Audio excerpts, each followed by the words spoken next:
Fala Sentinela, a paz de Jesus, o amor de Maria, que Deus abençoe você. Eu me chamo Igor, seja muito bem-vindo ao meu canal e hoje nós vamos falar sobre a renovação carismática católica e já se inscreve para você não perder esse vídeo, tá? Então deixa o seu like também e vamos pro vídeo. Você sabia que a renovação carismática católica não é só a RCC Brasil?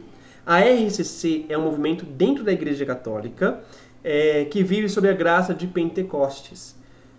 E é o maior movimento católico do mundo no Brasil, está presente em todos os estados, mas a RCC não é a única fonte e a única força da renovação carismática católica. Então, para você entender isso, eu vou explicar para você um pouco mais o que é a renovação carismática católica. Então, a renovação carismática católica é uma corrente de graça. São diversas expressões que foram impactadas pela graça de Pentecostes. Então, são ministérios de música, pregadores, o movimento da renovação carismática católica do Brasil, a RCC Brasil, editoras, rádios, televisões, missões, novas comunidades como a minha, acampamentos, eventos católicos, congregações religiosas e muitas outras expressões dentro da Igreja Católica. Então, eu tenho certeza que você conhece algumas delas. Por exemplo, a Renovação Carismática Católica do Brasil, a RCC, a Canção Nova, a Colo de Deus, a Comunidade Católica Shalom, os Jovens Sarados, o Instituto Hesed, os Carmelitas Mensageiros do Espírito Santo, como o Frei Gilson, a Fraternidade São João Paulo II, o Tony Allison, a Missão A Poder de Deus, do Ironício Pudaro, entre outros. Tá? Então, por exemplo, uma das que são parte desse movimento é a Comunidade Católica Unus, que é a comunidade que eu fundei, que faz parte do nosso carisma, que faz parte da nossa história, né? Então, se você não conhece, inclusive, o canal da Comunidade Unus, eu já vou deixar ela aqui para você conhecer, porque é um canal muito bom, cheio de espiritualidade lá, para você participar, tá? Então, eu sou parte tanto da RCC enquanto movimento, e sou parte da comunidade chamada Unus, a qual eu sou fundador, e meu grande sonho é que a Unus seja reconhecida como membro da RCC Movimento. Pois o nosso carisma tem se chamado de unidade com o movimento, de tamanha forma que essa seria a nossa maior realização. Então, a minha comunidade, só para vocês terem uma noção, ela surgiu a partir da renovação carismática católica. E nós queremos manter uma comunhão muito grande, tanto que nossa comunidade não tem grupo de oração. Nós temos o Ágape, que é um grupo de espiritualidade e formação, mas ela não é um grupo de oração. O nosso grupo de oração é o grupo de oração que existe na cidade. Nós fazemos essa comunhão com o grupo da cidade. Tá? Então, é uma das nossas experiências, uma das nossas graças. E é uma grande realização minha. Se a gente tiver a graça de nos tornar um dia filhos da renovação reconhecida pela renovação, nós vamos estar realizados totalmente. Tá? A renovação carismática católica surgiu nos Estados Unidos, na faculdade de Duquesne, lá em Pittsburgh, no ano de 1967, dentro de um retiro espiritual. Tá?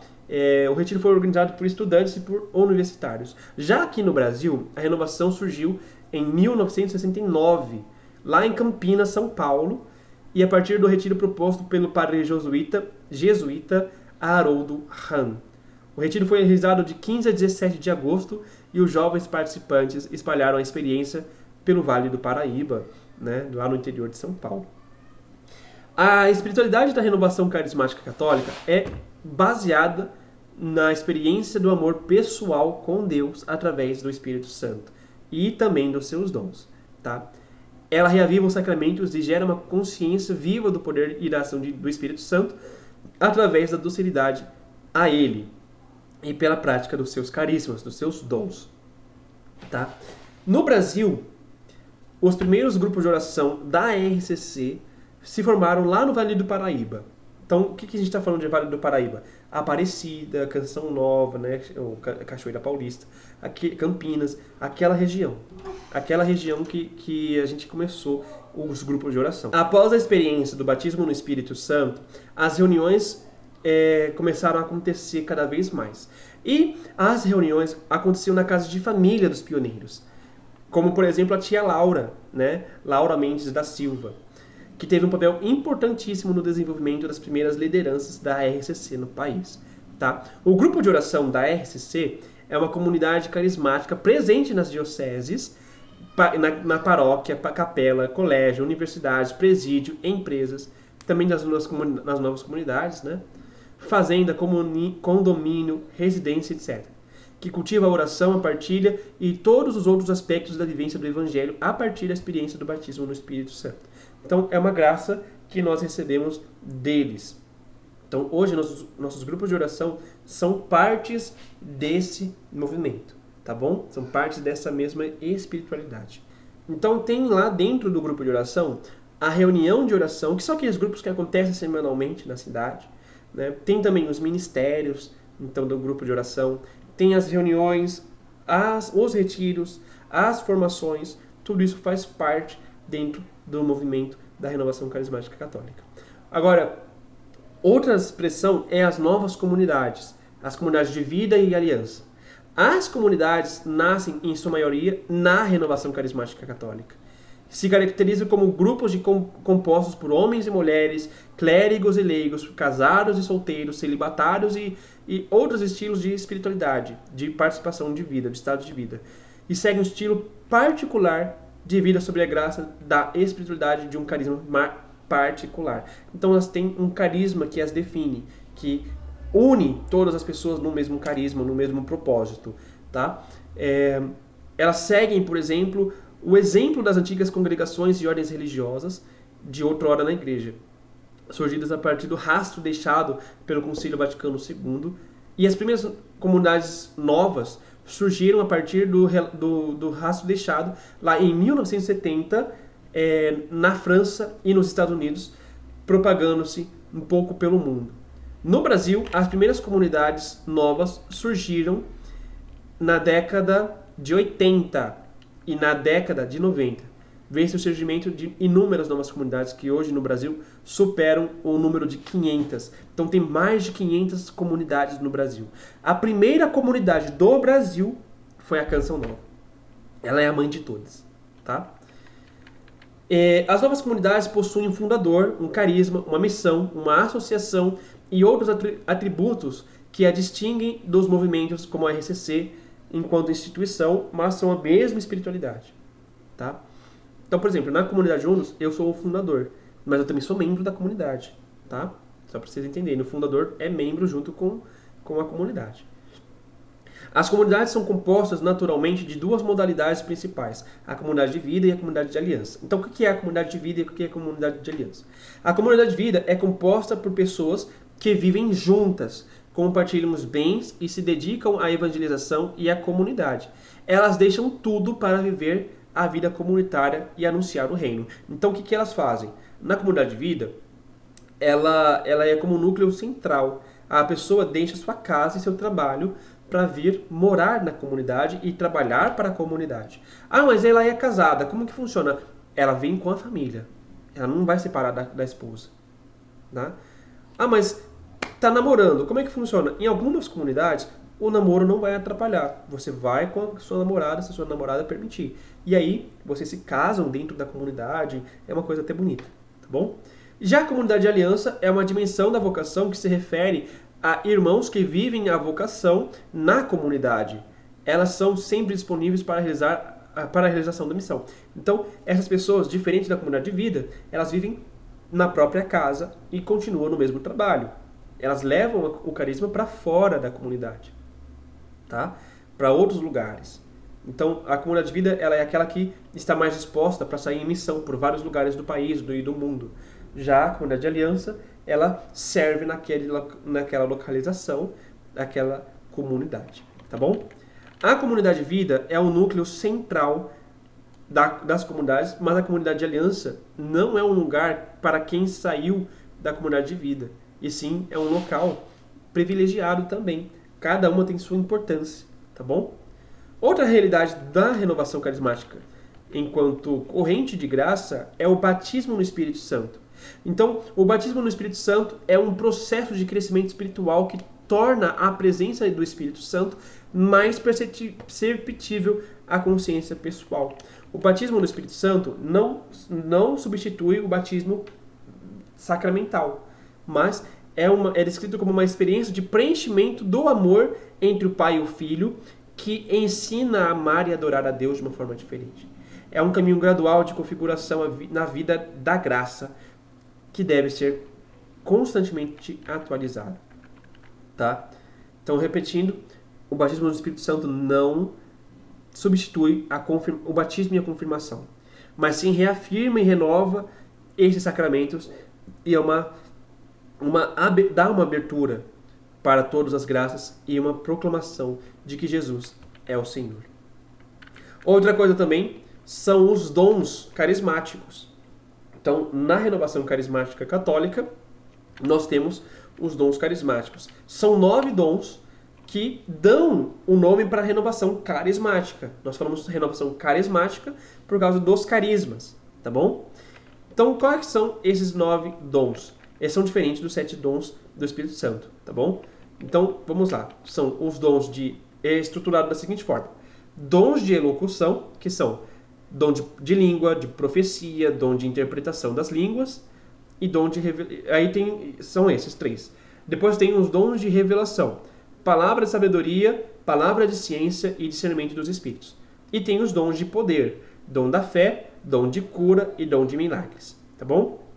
Então, no dom de línguas, o dom de línguas é oração em línguas, quando o Espírito Santo ora em nós, ou com gemidos inefáveis, ou em língua não conhecida, podendo sim também profecia em línguas. Então, às vezes, Deus vai falar para você em orações em línguas. Você não vai estar entendendo nada. Às vezes, Deus faz também a oração de xenoglossia, que é o quê?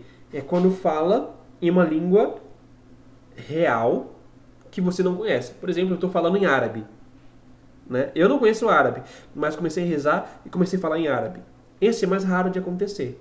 Tá? O mais comum é a glossolalia, que é quando você ora em gemidos inefáveis, coisas que você não consegue entender. Tá bom?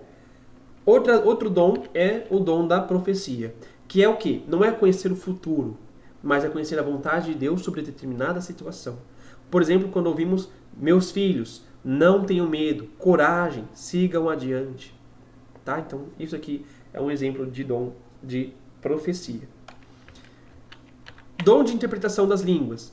Não se trata de uma capacidade de traduzir os dons de língua, mas da faculdade de perceber o sentido da oração ou da profecia pronunciada em línguas.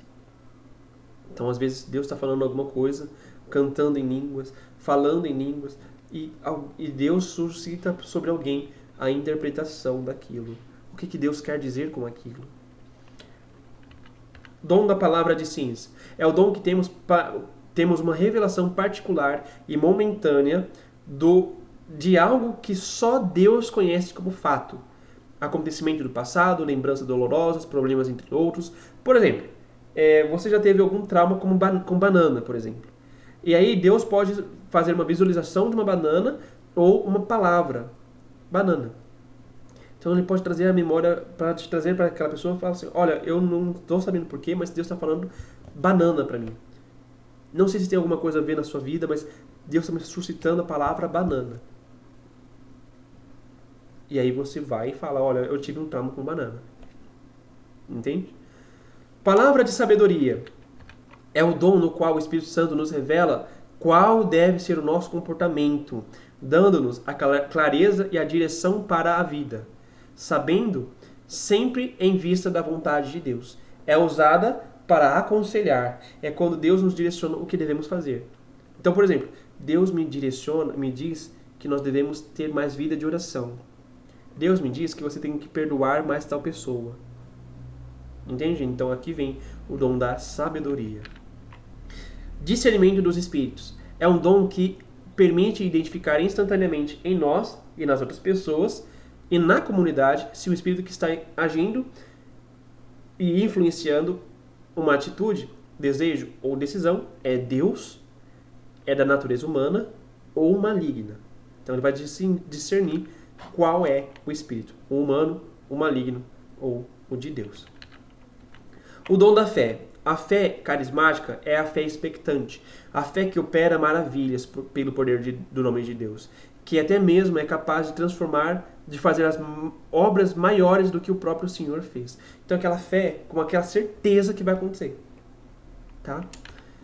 O dom da cura, a cura se faz necessária que o homem desde que o homem rompeu com Deus, pelo pecado das origens.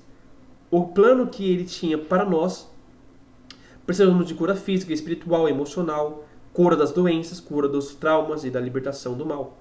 Então o nosso dom de cura, ele ajuda-nos a libertar de coisa física, mas também de coisa espiritual, de coisa emocional, de doenças, né? De traumas, ele nos ajuda a libertar do mal. Todos nós temos traumas e todos nós precisamos ser curados. E o último, mas não menos importante, o dom de milagres. São intervenções extraordinárias de Deus na vida humana. Diferente da cura, que pode acontecer também com o auxílio da medicina, o milagre ocorre instantaneamente, né? Quando não há possibilidade de ser curado ou revertido pela ciência. Aliás, até pode, só que ele age instantaneamente. Então a pessoa não está enxergando direito, vamos supor, a catarata. Ela está com catarata. Aí fez a oração, a catarata sumiu, a pessoa começou a enxergar naturalmente, totalmente. Seria possível retirar a catarata, mas naquele instante ela agiu de uma forma única, imediata, curada total. Foi milagre. Mas ela também tem outros tipos de milagre além de curas, né? As curas milagrosas são parte do dom de milagres. Mas existe também, por exemplo, pessoas que têm situações de dar comida e a comida não acabar. Ah, mas essa pessoa não é santa para fazer isso? Não. Não. Por exemplo, o Ironis Pudaro, ele faz orações e as pessoas são curadas imediatamente. Imediatamente. Então ele é um dos que eu conheço que que tem o dom de milagres. Às vezes os dons de milagre que você vai ver por alguém é um dom de ele está dando comida para as pessoas. Mas como que essa comida não está acabando? Ninguém explica o que está acontecendo. Mas a comida saciou todo mundo, repetiu várias vezes e não acabou a comida. São coisas que não se dá para saber. Não se entende. Existe um relato de um rapaz que eu não sei de que ano que ele é e nem de que país que ele é, mas que ele foi fazer uma missão na África. E alagou um rio e ele rezou e o rio secou. E ele passou e o rio voltou. O rio tinha secado. Né? Ele passou por esse rio, um rio ainda com lama ainda, para chegar nesse vilarejo que ele precisava ir. Ele rezou e o rio voltou ao normal. Ele foi dar a partilha e ele partilhou vários pães, sendo que ele tinha pouquíssimos pães. Esse rapaz, ele ressuscitou pessoas que estavam mortas. Então veja, ele agiu de acordo com o que Cristo fez e da mesma forma que ele tinha agido, mas nos nossos tempos, lá na África. Entende? Então, são dons reais que acontecem ainda hoje. Tá bom? Então, nós devemos pedir para Deus: Senhor, me revela qual dom que eu tenho. Senhor, me revela qual dom que eu tenho. E Ele vai te ensinar a usar. Tá bom? Pessoal, era isso que eu tinha a falar sobre a renovação carismática católica. Eu espero que você tenha gostado de saber que ela é muito maior do que o movimento da renovação carismática católica. Como eu falei, eu faço parte dos dois. Eu tenho um grande carinho pelo movimento, eu faço parte do movimento, mas eu também faço parte da corrente de graça enquanto comunidade. Tá? Então é uma grande alegria poder compartilhar um pouquinho com vocês desse movimento que eu sou apaixonado, que eu amo demais. E espero que você, se você for de algum grupo de oração, coloca aqui nos comentários para eu saber de onde que você é, tá bom? Qual é o nome do seu grupo de oração, qual é o nome do seu movimento. Se você é de alguma comunidade, coloca aqui o nome da sua comunidade, tá bom? Um grande beijo, fiquem todos com Deus e tchau, tchau.